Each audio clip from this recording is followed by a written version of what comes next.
Bayangkan ini. Halaman depan rumah mewah Jack Paul di Miami tiba-tiba menjadi tempat kejadian perkara.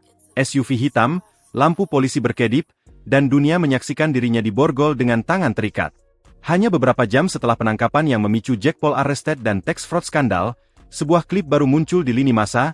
Jack Paul, di tengah jalan, menyerang Gervonta Tank Davis dalam aksi yang langsung menjadi viral. Internet pun meledak. Setiap gulir, setiap bagikan, setiap komentar adalah pertanyaan tentang apa arti semua ini bagi YouTuber terbesar yang beralih menjadi petinju. Apakah ini benar-benar akhir dari kerajaan Jack Paul, atau justru awal dari sesuatu yang lebih dahsyat? Tetap bersama kami saat kami mengurai rekaman, dugaan penipuan pajak senilai $300 juta, dan masa depan seorang pria yang pernah menyatakan, selamat tinggal selamanya. Bagaimana jika YouTuber berubah petinju terbesar di dunia diborgol di halaman depan rumah mewahnya sendiri di Miami?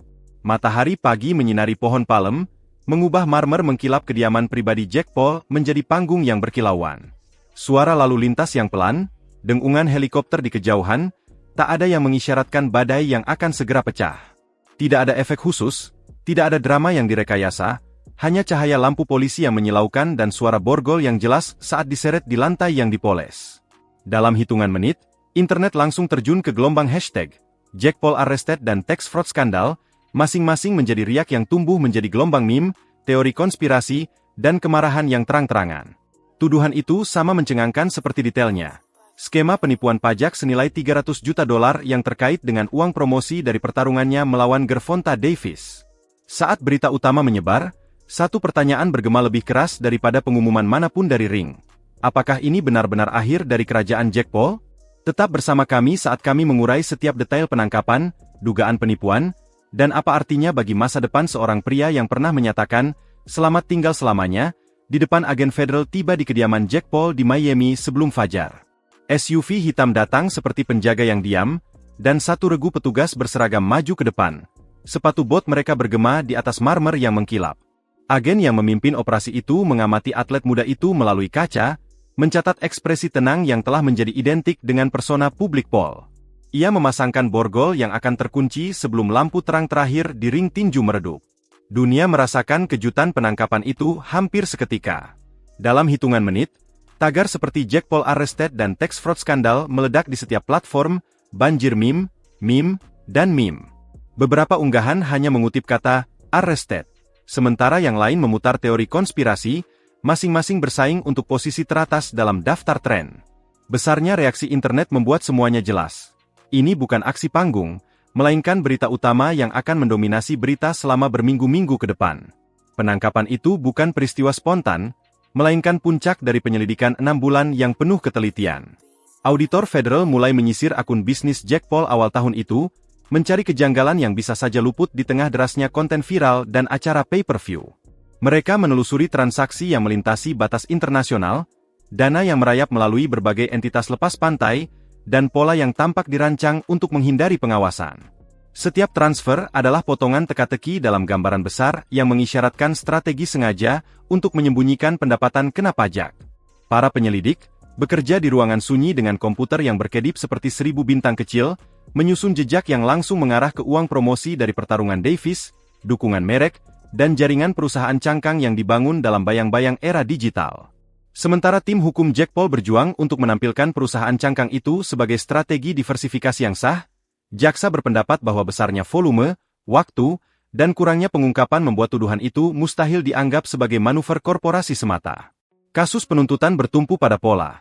Ratusan transaksi yang melonjak dalam minggu-minggu sekitar setiap bukti, setiap laporan bank, setiap pertukaran email diperiksa dengan teliti sampai batas antara strategi bisnis yang sah dan penggelapan pajak ilegal menjadi kabur seperti jalan yang licin oleh hujan saat matahari terbenam. Di luar ruang sidang, percakapan budaya seputar Jack Paul mengambil dimensi baru. Perdebatan tentang persimpangan antara selebritas, keuangan, dan akuntabilitas semakin memanas. Para kritikus berpendapat bahwa kenaikan Jack Paul yang begitu cepat menuju ketenaran telah menciptakan perisai, sebuah persepsi bahwa ketenaran dapat mengalahkan pengawasan. Namun, para pendukungnya menegaskan bahwa setiap pengusaha menghadapi pengawasan dan bahwa kasus ini menjadi pengingat akan pentingnya ketelitian di era digital. Cerita ini terus berkembang di media sosial, di mana para influencer, komentator, dan pengguna biasa membagikan opini yang terpolarisasi. Beberapa melihat penangkapan tersebut sebagai kisah peringatan tentang bahaya uang cepat, sementara yang lain memandangnya sebagai bukti bahwa sistem hukum bersedia menyelidiki figur terkenal. Narasi ini mendorong pemeriksaan yang lebih luas tentang bagaimana kepribadian daring menerjemahkan merek mereka ke dalam usaha bisnis yang sah. Kisah Jake Paul memaksa industri tinju dan hiburan terkait untuk menghadapi kebutuhan akan kerangka regulasi yang lebih jelas, mempertanyakan seberapa banyak pengawasan yang harus diwajibkan bagi atlet yang juga berperan sebagai pengusaha dan influencer digital. Narasi ini juga menyoroti volatilitas ketenaran. Bagaimana satu hari saja dapat mengubah perjalanan seorang selebritas dari puncak yang menjulang tinggi menjadi kenyataan yang pahit. Sponsor yang sebelumnya melihat mereknya sebagai mesin yang sangat cepat kini berhenti sejenak untuk menilai kembali kontrak yang berisiko terkait dengan figur yang sedang diselidiki oleh pemerintah federal. Platform streaming menghentikan kesepakatan yang sedang berjalan, berhati-hati agar tidak terseret ke dalam komplikasi hukum. Basically with like an injured elbow, was doing therapy the whole entire week leading up to it. Para analis menyebut rangkaian peristiwa ini sebagai kehancuran total kerajaan Jake Paul, sebuah perubahan tajam dari masa ketika mereknya menjadi studi kasus monetisasi lintas platform. Setiap usaha, mulai dari lini merchandise hingga investasi properti, mengalami penurunan nilai secara tiba-tiba saat pasar menyesuaikan risiko. Ancaman hukuman penjara membayi satu kelompok pendukung maju ke depan, menggambarkan penangkapan itu sebagai perburuan penyihir media yang menargetkan seorang influencer yang berani mengganggu sistem yang sudah mapan. Mereka berpendapat bahwa pengawasan tanpa henti terhadap seorang pengusaha muda, produk dari era digital, adalah tidak proporsional dan tidak adil. Di sisi lain, gelombang kecaman membanjiri lini massa, komentar yang menyebutnya sombong, ceroboh, dan terlalu percaya diri untuk kebaikannya sendiri. Video reaksi YouTube melonjak, masing-masing membedah dugaan penipuan dengan detail grafis. Judul berita berteriak, Jake Paul menghancurkan karirnya sendiri. Dan, skandal pajak $300 juta, akhir dari Jake Paul. Bahasanya lugas, penilaiannya tanpa ampun. Bahkan analis tinju berpengalaman ikut memberikan refleksi serius. Kisah Jack adalah tentang menghancurkan sistem, sekarang tampaknya sistem yang menghancurkan dia. Rumor keterlibatan Gervonta Davis muncul di tengah pusaran spekulasi. Banyak penggemar tertarik karena dugaan penipuan itu terkait dengan pertarungan Davis yang bernilai tinggi, bertanya apakah mantan juara itu telah terlibat. Sumber yang dekat dengan Davis menegaskan bahwa ia tidak pernah memiliki keterikatan finansial dalam operasi bisnis Jack. Namun, publik tidak bisa tidak membuat hubungan. Terutama karena perusahaan promosi Paul sangat terlibat dalam pemasaran acara pay-per-view tersebut. Catatan akuntansi internal untuk pertarungan itu mengungkapkan kejanggalan. Pembayaran besar yang tidak dilaporkan mulai diperiksa oleh penyelidik. Sementara kubu Davis benar-benar menjauhkan diri, jejak keuangan mengarah kembali ke rantai transaksi yang sama yang kini menarik perhatian federal. Pengadilan opini publik, yang selalu cepat, mulai berspekulasi apakah nama petarung itu telah terlibat tanpa sengaja, menciptakan gelombang keraguan yang meluas melampaui ring. Di tengah badai ini, tim hukum merilis pernyataan singkat. Tuan Paul tetap menyatakan dirinya tidak bersalah dan berniat untuk sepenuhnya bekerja sama dengan pihak berwenang. Namun, ia akan mundur dari penampilan publik dan... Kata-kata itu meng dan begitulah kisah penangkapan Jake Paul bergema jauh melampaui ruang sidang. Itu menjadi kisah tentang ambisi, daya tarik uang yang menggoda, dan sifat hukum yang tak kenal ampun. Kisah itu menyoroti volatilitas ketenaran, bagaimana satu hari saja bisa mengubah lintasan seorang selebriti dari puncak yang menjulang ke kenyataan yang pahit. Ketika proses hukum terus berjalan, dunia menyaksikan dengan napas tertahan, bertanya-tanya apakah ini akan menjadi bab terakhir dari kerajaan Jake Paul, atau hanya permulaan baru di bawah keadaan yang berbeda. Jawabannya, seperti ronde terakhir dalam pertandingan tinju, hanya akan terungkap ketika bel berikutnya berbunyi. Dunia menyaksikan klip baru itu tersebar di setiap platform, mata berpindah dari satu bingkai ke bingkai berikutnya. Kamera berganti antara jalan kota yang ramai dan gang remang-remang tempat konfrontasi tak terduga terjadi.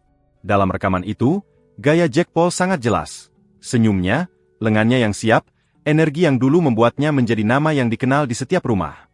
Tapi kali ini, nama Gervonta Davis yang bergema di seluruh lini massa, pengingat tajam akan kisah yang sudah membara panas di berbagai headline dan headline lagi. Klip itu sendiri tampak sederhana. Satu bidikan Paul melangkah ke lorong sempit, pertemuan mendadak yang terasa hampir sinematik.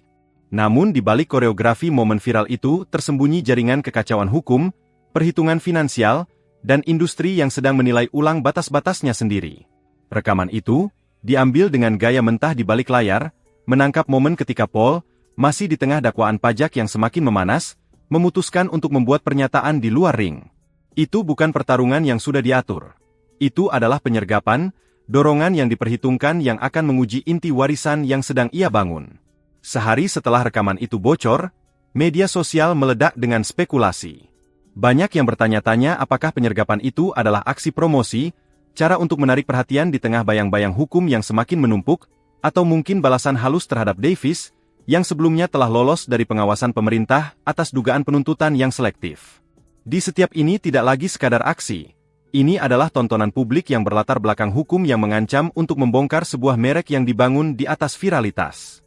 Serangan mendadak itu sendiri merupakan gema dari kontroversi sebelumnya, di mana kesediaan Paul untuk mendorong batas, baik di dalam kandang maupun di luar arena hukum, dihadapkan pada pedang bermata dua.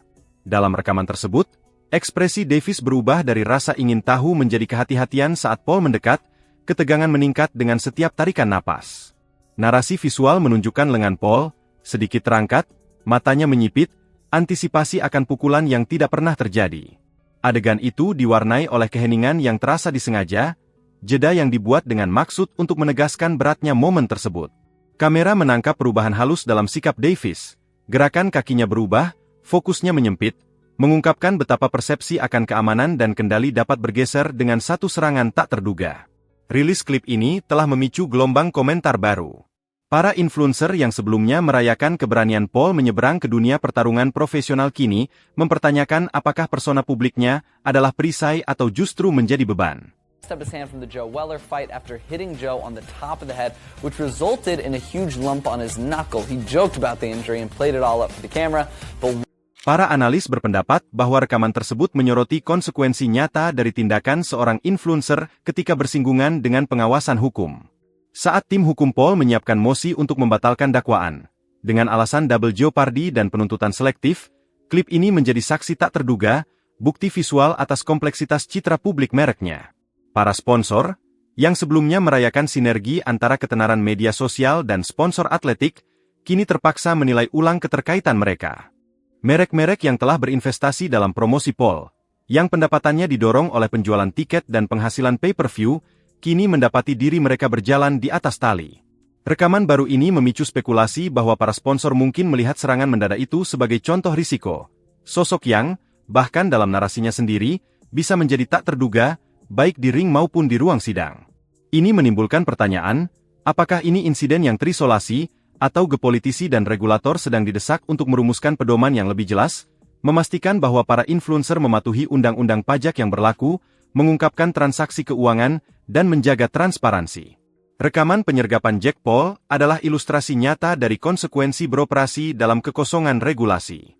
Hal ini menyoroti bagaimana celah hukum, yang dulu dimanfaatkan untuk monetisasi cepat, kini dapat menjadi retakan yang membuka merek terhadap litigasi dan kerusakan reputasi. Di balik berita sensasional, dampak pribadi pada Paul terlihat jelas. Dalam wawancara pribadi, ia mengungkapkan bahwa penangkapan dan sorotan media yang tiada henti telah merusak hubungannya, membebani kesehatan mentalnya, dan memaksanya untuk mengasingkan diri. Keluarganya, yang dulu menjadi bagian publik dari persona yang ia susun dengan hati-hati, kini menghadapi tantangan sunyi dalam menavigasi krisis yang tidak lagi terbatas pada dinding studio. Rekaman penyergapan menambah lapisan kompleksitas. Ia menampilkan sosok yang, bahkan di tengah kekacauan, berusaha untuk menegaskan kendali, mungkin untuk mempertahankan rasa memiliki dalam dunia yang terasa semakin bermusuhan.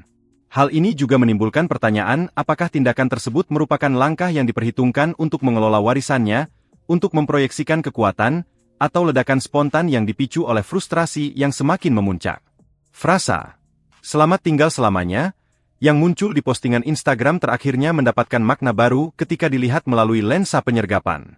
Frasa itu telah menjadi simbol, lambang dari kepergian permanen yang bergema dalam budaya yang menghargai kenaikan pesat namun waspada terhadap ambisi yang tak terkendali. Rekaman penyergapan, meskipun memikat sesaat, pada akhirnya memperkuat narasi tersebut.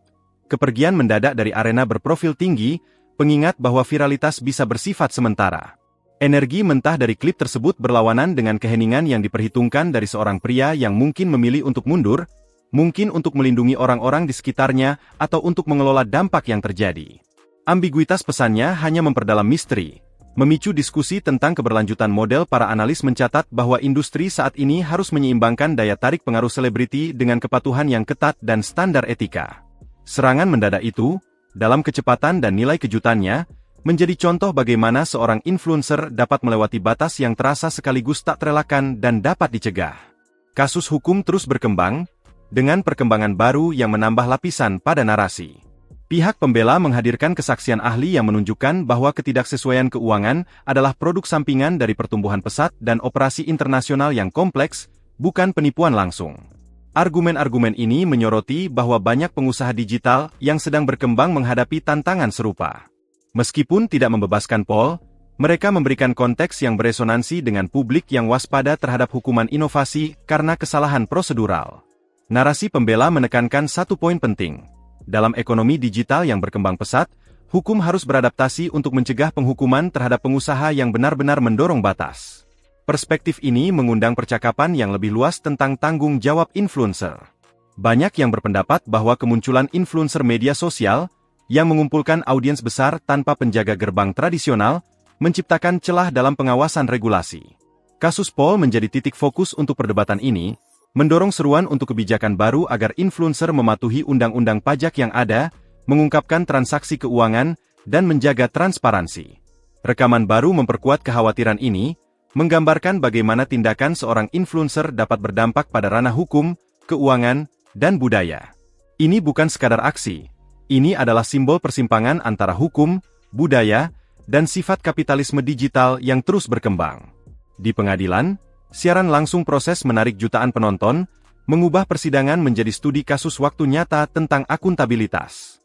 Setiap argumen, setiap bukti, dan setiap bantahan dianalisis oleh jutaan orang, mencerminkan pergulatan masyarakat dengan era baru kapitalisme digital. Rekaman serangan mendadak masuk ke dalam narasi langsung ini, memberikan ilustrasi nyata tentang bagaimana satu momen dapat merangkum cerita yang lebih luas. Ini memaksa penonton untuk menghadapi batas-batas ketenaran. Rekaman tersebut adalah bukti dari ketekunan itu.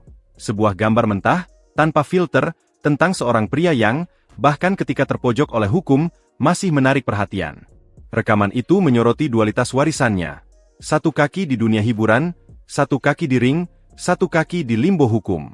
An ambulance was called and he was taken to the hospital where they learned it was an infection in his hand and they needed to do surgery to drain the liquid. Setelah klip itu dirilis, para sponsor mengeluarkan pernyataan bahwa mereka akan meninjau kontrak mereka sambil menunggu hasilnya. Perusahaan pakaian atletik, yang sebelumnya menjadi mitra, mengumumkan peninjauan ulang secara hati-hati terhadap hubungan mereka.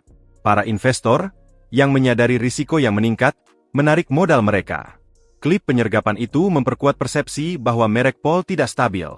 Klip tersebut juga menjadi katalis bagi perlambatan perusahaan promosi pertarungan, yang sudah terkena dampak dari gugatan yang mengancam. Calon investor menjadi waspada, menyebabkan perlambatan ekspansi. Persepsi publik terhadap Paul berubah secara dramatis. Media sosial, yang dulunya menjadi platform tempat ia berkembang, berubah menjadi medan pertempuran. Para komentator memperdebatkan apakah kasus itu merupakan kesalahan hukum atau respons yang tepat terhadap pelanggaran hukum pajak yang terang-terangan. Rekaman penyergapan itu menjadi bukti nyata sifat Paul yang tak terduga. Rekaman itu memaksa penilaian ulang terhadap kepribadiannya. Apakah dia seorang pengganggu, sebuah kesalahan, atau keduanya? Viralitas rekaman tersebut memperkuat percakapan, mendorong perdebatan ke arus utama. Di luar reaksi langsung, rekaman penyergapan Paul berkontribusi pada masalah sistemik yang lebih besar. Para influencer menyeberang ke kepemilikan bisnis tanpa landasan hukum. Klip baru itu menjadi saksi yang tak terduga, representasi visual dari kompleksitas citra publik mereknya. Rekaman itu menyoroti betapa cepatnya tindakan seorang influencer dapat bertabrakan dengan pengawasan hukum, mengungkapkan masalah sistemik di mana kekosongan regulasi menjadi titik lemah. Disinilah sponsor, investor, dan kepercayaan publik mulai terkikis, bukan karena satu tindakan, tetapi karena sistem yang melindungi dan mempromosikan seorang influencer menjadi retak. Refleksi industri melampaui reaksi langsung. Para influencer, pengusaha, dan atlet yang mengaburkan wawancara pribadi mengungkap bahwa penangkapan dan sorotan media yang tiada henti telah merusak hubungan, menekan kesehatan mental, dan memaksa isolasi. Keluarganya, yang dulunya menjadi sosok publik, kini menghadapi tantangan secara diam-diam. Rekaman penyergapan menambah kompleksitas. Sosok yang menegaskan kendali, mungkin untuk mempertahankan agensi, mengelola warisannya, atau melindungi orang-orang di sekitarnya. Selamat tinggal selamanya, mendapat makna baru ketika dilihat melalui lensa penyergapan.